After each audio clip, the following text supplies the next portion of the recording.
Bueno, en primer lugar, darle las gracias por la invitación a participar en este significativo encuentro académico y compartir algunas experiencias y algunas nociones de lo que implican los paradigmas. Para los paradigmas, están los teóricos que han venido planteándose o demarcando o contextualizando la realidad para poder abordar las investigaciones, la producción de conocimientos. Y los paradigmas, pues yo los comparo por analogía con un menú en los restaurantes. Uno va a un restaurante y se consigue una carta con una diversidad de opciones para satisfacer la necesidad que tenemos de alimento, de compartir algún encuentro social. Y cuando nos conseguimos la carta, allí hay muchas opciones. Esas opciones nosotros las vamos a abordar desde nuestras motivaciones, desde nuestras experiencias, desde nuestra cultura, de las tradiciones alimenticias y también por la curiosidad de buscar unos sabores, de gustar algún alimento que no ha sido parte de nuestra cultura alimenticia. Eso más o menos es lo que podemos también conseguirnos en la realidad investigativa, en la cosmovisión del mundo que tenemos, el mundo de la vida,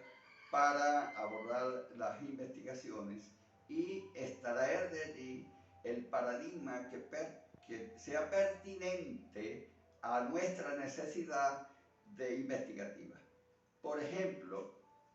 si nosotros vamos a buscar una investigación, nos llama la atención en el campo social los homicidios. En una población determinada hay un alto número de homicidios proporcionales a la población, y de esos homicidios nos conseguimos que qué sé yo, el 70 al 80% son por asuntos pasionales. Eso nos llama la atención y tenemos un dato estadístico que no es otra cosa que un referente. Para hacer esos homicidios, ese es un trabajo investigativo, nosotros debemos recurrir a los cuerpos policiales, a los hospitales, a los registros para tener esa información documental y tener pues allí un punto de referencia para indagar una investigación. Hasta ahí llega la parte cuantitativa, documental, de las estadísticas que se llevan en los registros, los cuerpos o las instituciones oficiales. Vienen luego algunas interrogantes que nos podemos hacer. ¿Por qué en esta población es altísima las muertes de homicidio por razones pasionales, que es que es otra variable, razones pasionales, los homicidios? Eso tenemos que ir a estudios fenomenológicos, ir a estudios antropológicos que nos vayan diciendo, indicando pues lo que es la cultura, el comportamiento de ese poblado, de esa comunidad en particular, para poder aflorar el registro de esos comportamientos. Allí buscamos, ya nos salimos del paradigma tradicional, estadístico, presentar las estadísticas como un aporte al conocimiento, y apelamos a otro paradigma que es el fenomenológico interpretativo, indagar y aflorar todas esas características que están soterradas allí. Eso en particular, podemos establecer una gran diferencia entre lo que es el paradigma positivista tradicional y apelamos pues a un paradigma que emerge, un paradigma ya emerge, porque todo el paradigma emergente surge de indagaciones, de abordajes, de productos de algunas investigaciones, y emergen otras necesidades para continuar, u otras variables, u otra información que permite pues aportar nuevos conocimientos a partir de esos referentes. Si nosotros consideramos que el caso de la pobreza es un problema cultural,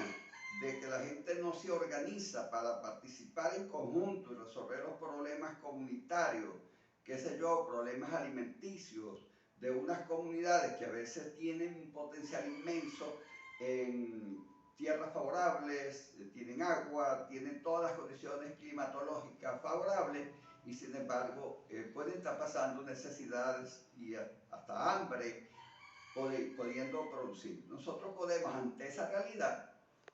hay algunos que pueden buscar medidas remediales de hacer diagnóstico y decir, bueno, la población tanto por ciento está carente de recursos para satisfacer sus necesidades alimenticias básicas y de salud, y pueden hacer un programa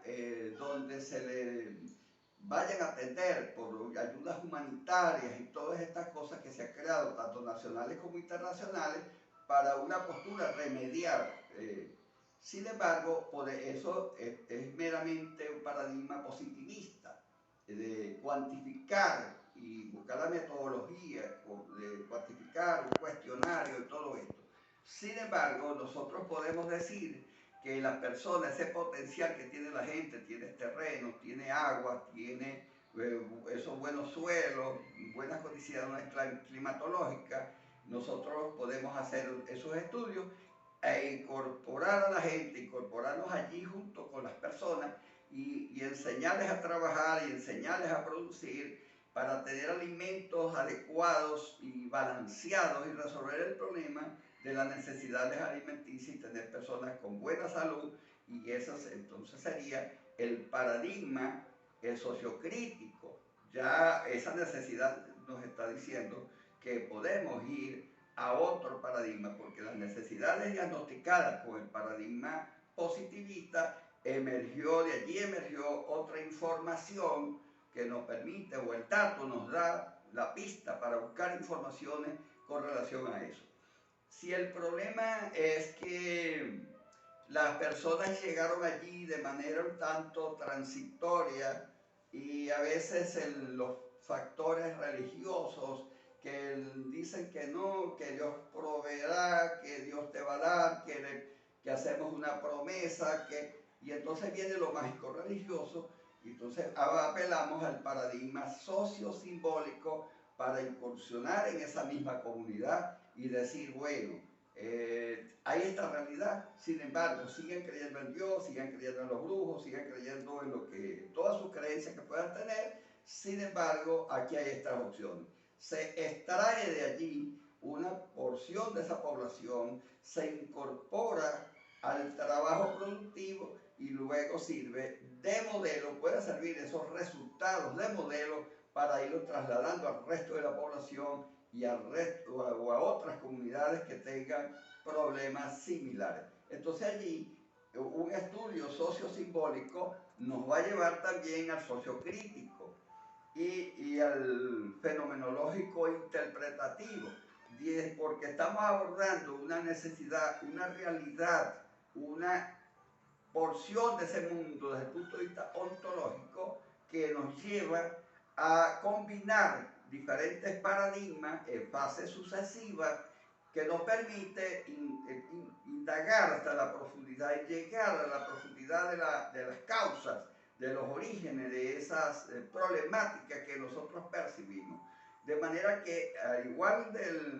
la metáfora o la analogía del restaurante, entonces eso significa que de nuestras apetencias, de nuestros gustos, de nuestra manera de ver el mundo, eso nos va a permitir escoger el paradigma. El paradigma no es un recetario que nos lo podemos llevar para la casa o tenerlo en el trabajo escrito. No, el paradigma está en la calle, en la cotidianidad, en los sentimientos de las culturas fundamentalmente de las personas, y que nosotros no podemos y no debemos jamás diseñar un recetario para imponérselo a las comunidades o a las personas, y más en el campo educativo, porque ya sabemos que la convivencia social es la armonía entre el docente, el estudiante y su entorno, su contexto, para atenderlo de una manera biopsicosocial, que eso es un proceso bastante complejo y por lo tanto debe ser enfocado desde los paradigmas emergentes.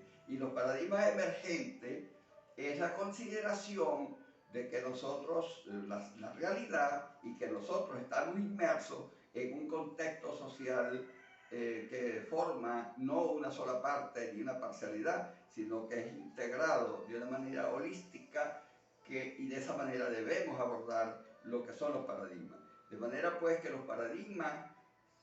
los abordamos de acuerdo a la realidad, de acuerdo a nuestra vocación, de acuerdo a nuestros valores, de acuerdo a nuestras creencias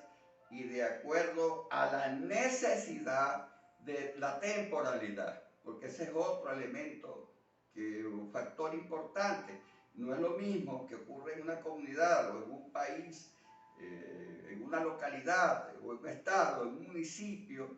No es lo mismo las necesidades que pasaban hace 20 años a los que estamos conviviendo o recibiendo o inmersos en este momento de nuestra realidad. Todo es dinámico, va cambiando y en esa medida pues los paradigmas tienen que irse flexibilizando para ir abordando esa realidad de manera objetiva y subjetiva. ¿Por qué? La objetividad es que eso está allí, esa es la realidad. Y la subjetividad es que nosotros formamos parte de esa realidad. De manera pues que esa es, y le puedo hablar más adelante sobre lo que ha sido nuestra experiencia como investigador y cómo hemos venido combinando todas las diferentes paradigmas para ir hacia unas